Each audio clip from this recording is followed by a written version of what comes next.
Harian Senin 29 Juni 2020, Pekan Biasa ke-13, Hari Raya Santo Petrus dan Paulus Rasul. Dipanggil untuk melanjutkan tugas perutusan Yesus.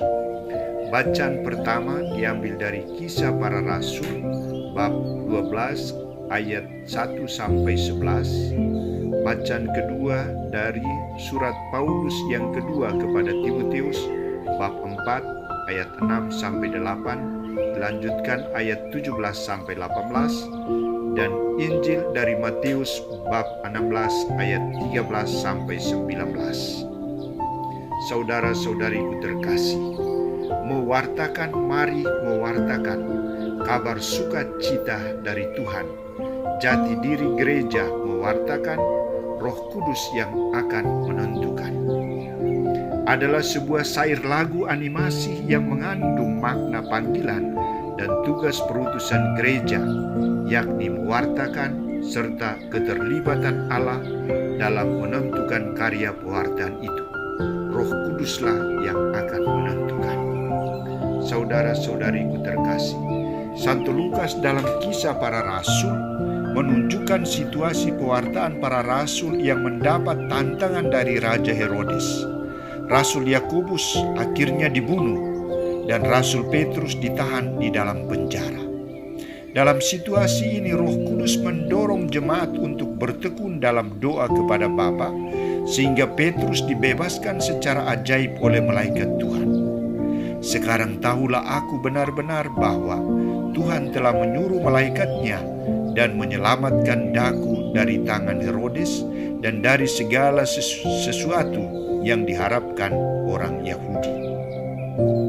Manusia boleh merencanakan kejahatan kepada para utusannya, tetapi kuasa Tuhan menentukan nasib utusan yang dipilihnya. Petrus diutus untuk meneruskan warta Yesus Kristus kepada bangsa lain, orang lain. Saudara-saudariku terkasih, dalam bacaan kedua, Paulus memaparkan tugas perutusannya sebagai rasul sejati. Ia sungguh-sungguh mewartakan tentang Kristus yang tersalib sampai akhir hidupnya. Ia merasakan bagaimana Allah senantiasa hadir mendampingi dan menyelamatkannya, baik dalam situasi yang menguntungkan maupun dalam tantangan, baik dalam sukses maupun dalam derita. Aku telah mengakhiri pertandingan yang baik, aku telah mencapai garis akhir, dan aku telah memelihara iman. Sekarang telah tersedia mahkota kebenaran yang akan dikaruniakan kepadaku oleh Tuhan, Hakim yang adil pada harinya, tetapi bukan hanya kepadaku, tetapi kepada semua orang yang merindukannya. Keselamatan ditawarkan kepada semua orang yang dipilih Allah untuk menikmatinya. Saudara-saudariku terkasih, Santo Matius menampilkan Rasul Petrus sebagai orang pertama yang mengenali Yesus Kristus sebagai Mesias, Putra Allah yang hidup. Engkaulah Mesias, Putra Allah yang hidup. Dengan jawaban ini Petrus mendapat pujian dari Yesus, karena dialah orang pertama yang mengetahui siapakah Yesus.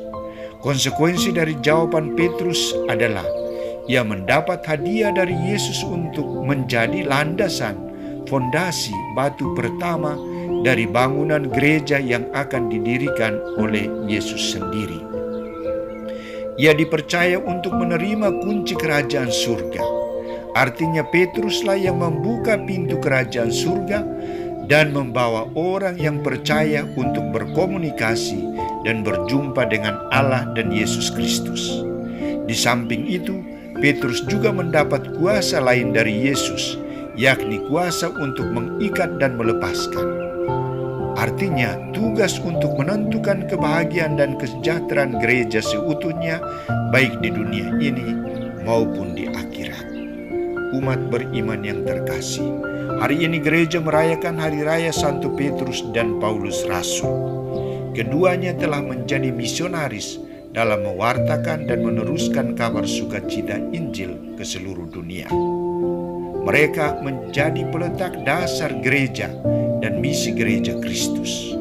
bersama seluruh gereja, kita berkewajiban untuk memupuk dan mengembangkan iman yang telah diwartakan oleh mereka, sehingga menjadi kokoh seperti batu karang, tempat Kristus mendirikan gerejanya untuk selanjutnya pada saat ini. Jangan takut, kita juga dipanggil dan diutus untuk melanjutkan misi perutusan Yesus. Semoga kita mampu.